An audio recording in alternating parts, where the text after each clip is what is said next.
Bonjour, j'espère que vous allez bien. Et aujourd'hui, on va continuer le cours de la thermodynamique. On va travailler ensemble juste les différentes formes différentielles du travail. Bien, je vous ai déjà parlé depuis la vidéo précédente qu'il faut toujours faire le départ à partir d'une fonction, donc de l'équation de gaz parfait PV est égal à nRT. Si vous regardez très bien cette équation, vous voyez qu'on a trois variables. On a la température, on a la pression et on a le volume. Donc la forme différentielle qu'on cherche à trouver, donc il est de cette forme. Sigma W moins pression externe dV. Ça c'est la pression extérieure. Donc on cherche toujours à trouver cette expression. Donc si vous regardez très bien, comme je viens de vous le dire, vous voyez ici la pression, vous voyez le volume, vous voyez la température. Ce sont les trois variables qu'on peut faire varier pour l'équation des gaz parfaits. Donc il est de cette forme, c'est la fonction température, pression, le volume, s'il est égal à 0. Donc si on fait varier la pression, on le fait varier en fonction de la température et du volume. Si on fait varier le volume, on le fait varier en fonction de pression et du temps. Si on fait varier la température, on le fait varier en fonction de pression et du volume. Bien.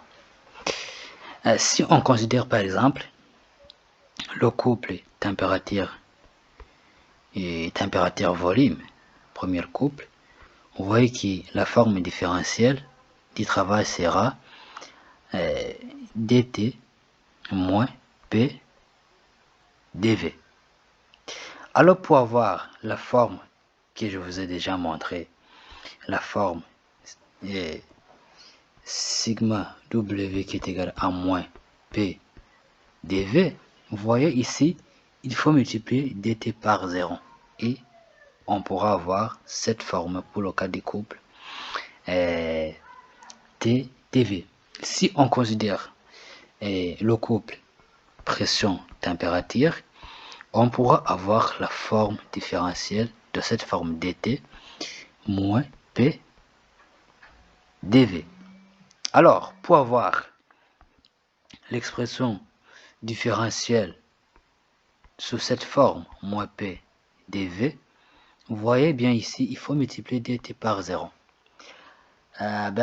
Pour le cas du couple pression-volume, donc les pressions et volume sont là. Ça veut dire quoi? La forme différentielle qu'on pourra avoir sera et dp, dv plutôt ici, dv plus dp, mais il faut multiplier quelque chose ici. Voilà. On multiplie par A ou bien par B. Ça, c'est dans le cas où on a température qui est constante. Pour le cas de pression constante, on l'a vu. Pour le cas du volume constante, on l'a vu. Ça, c'est lorsqu'on a, on a la température qui est constante.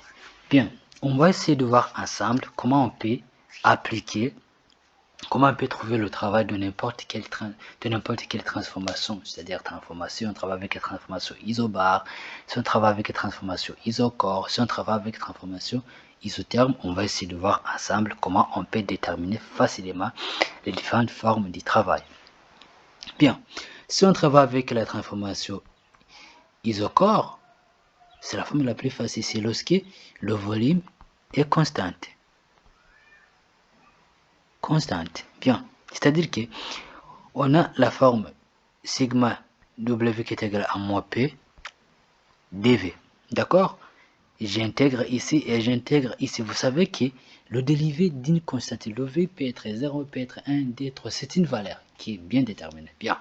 Cette fois-ci, vous savez que dV il est égal à 0. Ça veut dire que dans ce cas-là, le travail sera 0. Ça, c'est pour le cas d'une transformation isocore. Pour le cas d'une transformation isobar, c'est-à-dire pression constante. C'est pour le cas d'une pression constante. Toujours, vous voyez que pour trouver la forme, on fait toujours le départ à cette expression delta W moins P dV. Donc, il faut faire quoi? Il faut intégrer. J'intègre. Je fais ici, c'est V2 et 21. Bien. Le fait que la pression ici est constante, c'est aussi une valeur qui est bien déterminée. Dans ce cas-là, le travail sera sous cette forme. Moins P, si j'intègre dV, vous voyez que j'aurai V2, 21. Ce qui veut dire que le travail sera sous cette forme. Moins P, parenthèse V2, moins 21. Si je fais entrer le signe à l'intérieur, vous voyez que le travail sera donné par pression, parenthèse 21, moins V2. Ça, c'est pour le cas d'une transformation isobare lorsque la pression est constante. Regardons ensemble pour le cas d'une transformation isotherme, c'est-à-dire lorsque la température est constante. Voilà, lorsque la température est constante. Toujours, on fait le départ à cette expression delta W moins P dV. Je fais l'intégrale ici, j'introduis l'intégrale ici. Bien. Ce que vous devrez savoir ici, la pression n'est pas constante.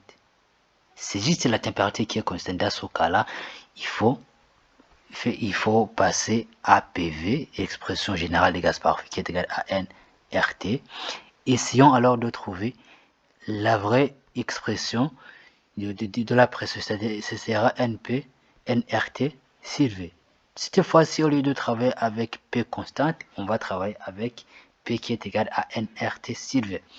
Voilà, continuons, c'est-à-dire qu'on pourra écrire intégrale de delta V qui est égal à moins, cette fois-ci nRT, d'accord, j'intègre dV sur V. Vous voyez que le V d'ici, je l'ai mis ici. Si c'est V2, 21.